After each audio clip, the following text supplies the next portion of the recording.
Imagine standing on a metal peg no wider than your foot, suspended nearly 100 feet in the air, while a cloud of thousands of giant wild honeybees swarms inches from your face. Out here, there are no high-tech protective suits, just a simple mesh screen, a pair of rubber gloves, and a sheer test of focus. Today, we are climbing to the very top of a jungle giant to harvest wild honey. It is a steep, hot, and humbling journey where one wrong move changes everything. Take a deep breath and let's climb. Hello everyone and welcome back. If you are watching this from the comfort of your home, maybe with a warm cup of tea or coffee, I invite you to take a deep breath with me. Today, we are stepping into a world that is far removed from the city streets. We are deep in the tropical forests of Southeast Asia, standing at the foot of an absolute giant. Look up at this tree. It stretches so high into the sky that the uppermost branches seem to touch the clouds. In these forests, these massive, smooth-barked trees are where the giant Asian honeybees, Apis dorsata, love to build their homes. They choose these spots for a reason. It keeps them safe from most predators on the forest floor. But for those of us who seek wild honey, it means we have to go up there to meet them on their own terms. I'll be honest with you, every time I stand at the bottom of a tree like this, my heart beats a little faster. It doesn't matter how many times you've done it. The sheer scale of nature here is always humbling. Today, our goal is to climb up to a spot where we believe there are 3 separate wild nests hanging from the branches. It's going to be a long climb, a hot climb, and certainly a noisy one. I hope you'll join me for the journey and perhaps see a side of the forest that not many get to experience. Let's talk about preparation. You might expect some high-tech, professional beekeeping suits, the kind of thick, white armor you see in documentaries. But out here in the dense, humid jungle, those heavy suits can actually be more of a hazard than a help. The heat is stifling, and climbing a vertical trunk requires maximum flexibility and breathability. So, what am I wearing? It's surprisingly simple. I have on a basic red hoodie, camouflage pants, and a pair of bright pink, heavy-duty rubber gloves. For my face, I use a simple mesh screen pulled over my head. It's not fancy, and it certainly isn't sting-proof if a bee gets determined enough, but it keeps them away from my eyes, nose, and mouth, which is the most critical part when you are high off the ground. The climbing system we use is ancient but effective. We don't have expensive ropes or mechanical ascenders. Instead, we rely on metal pegs, simple iron nails, that have been driven directly into the trunk of the tree to form a ladder. Some of these pegs have been here for years. Others we check and reinforce as we go. Each peg is only a few inches wide, just enough space to rest the ball of your foot. Climbing this way requires trust. Trust in the pegs, trust in your own grip, and a quiet mind. If you let fear take over, your muscles tense up, and that's when mistakes happen. We take a slow, steady approach. There is no rush when you are climbing into the sky. The first scout bees begin to fly around my head. They are large, much larger than the honeybees you might find in an American backyard. They fly with a heavy, purposeful buzz, bumping into my mesh mask and my camera lens. At this point, the adrenaline is definitely flowing. It's a sensory overload. The air is thick. Sweat is stinging my eyes beneath the mask, and there is a constant cloud of golden black bodies swirling around me. The bees are not happy, and I don't blame them. I am entering their territory, approaching the home they have worked so hard to build. When the swarm gets this dense, the key is to stay incredibly calm. If you start flailing your arms or panicking, it only agitates them further and increases the chance of them finding a gap in your clothing.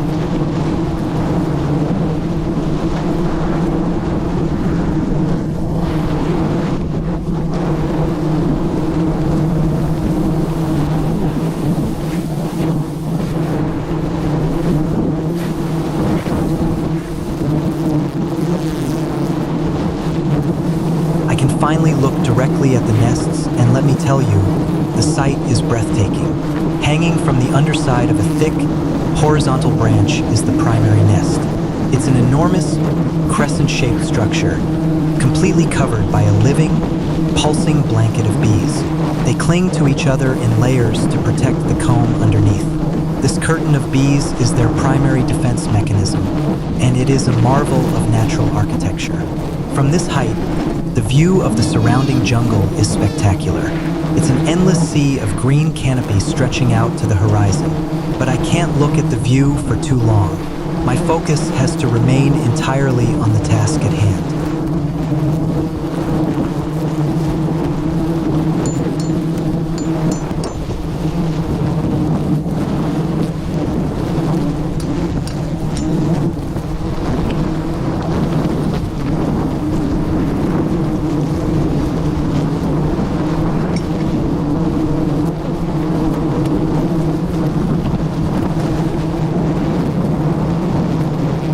I need to prepare my tools. I reach into my canvas backpack and pull out a long, sharp knife. Next to me,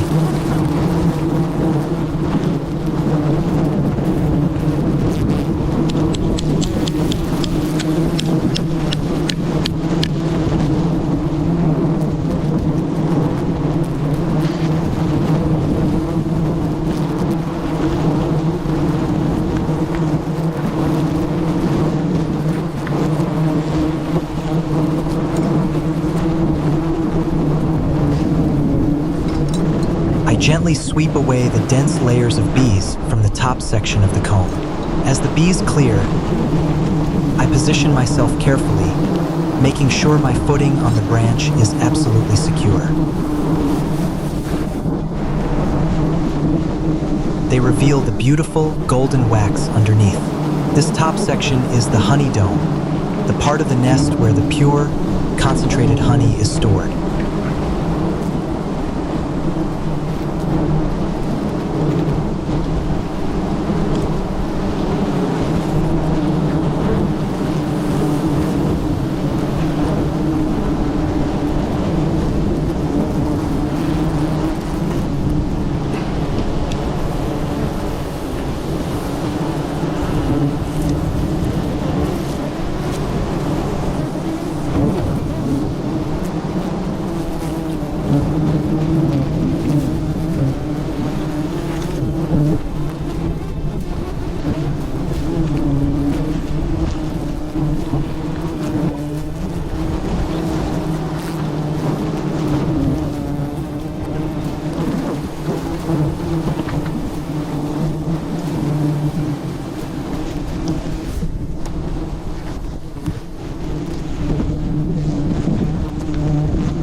I hold a large plastic bag open with one hand, and with the other, I raise my knife. I slice into the comb. The knife cuts through the wax like butter, and immediately, thick, amber-colored wild honey begins to ooze out, catching the sunlight. It has an incredible, rich fragrance, sweet, floral, and earthy all at once. As I cut, I am very careful to only take the honey-bearing portion of the nest. I leave the lower part, which contains the brood and the young larvae, completely intact. This is a crucial rule of traditional, sustainable harvesting. If we destroy the entire nest, the colony will perish. But by leaving the brood comb, the bees can easily rebuild, and in a few months, the nest will be thriving once again. It's a partnership of sorts. We take a portion of their bounty, but we leave them their future. I carefully lower the heavy chunk of honeycomb into the plastic bag, trying not to lose a single drop of this precious liquid.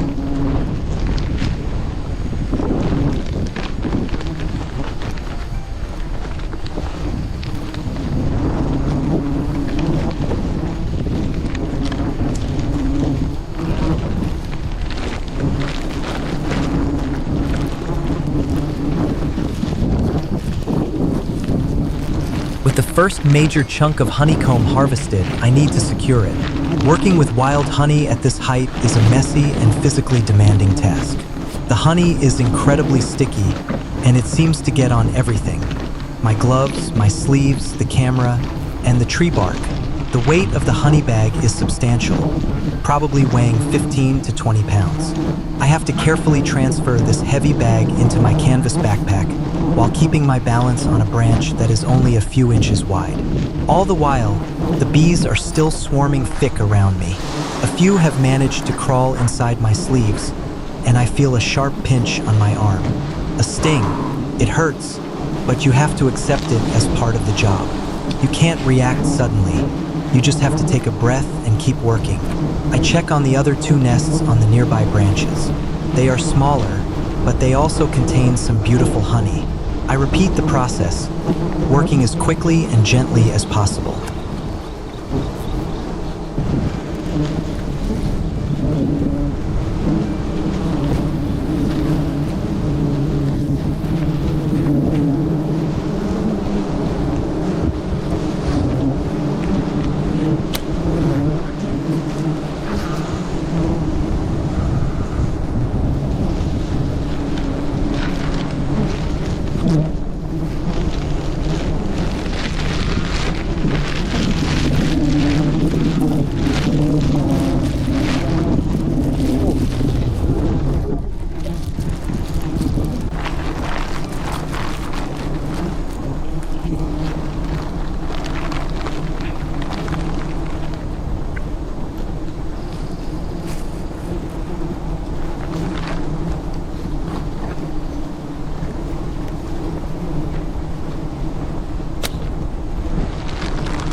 The backpack is getting heavier, pulling at my shoulders, reminding me of the gravity of the situation. Every movement must be calculated. One slip of a foot or a tool up here could have disastrous consequences. With the backpack safely zipped and secured, it is time to head back down. In many ways, descending a tree like this is more challenging than climbing up. When you climb, you can easily see the pegs above you. But when going down, you have to feel for the pegs with your feet, trusting your memory and your sense of touch. Step by step, I slowly make my way down the trunk. The angry roar of the swarm slowly begins to fade, turning back into that gentle, distant hum. The air pressure changes, and the humid warmth of the forest floor welcomes me back.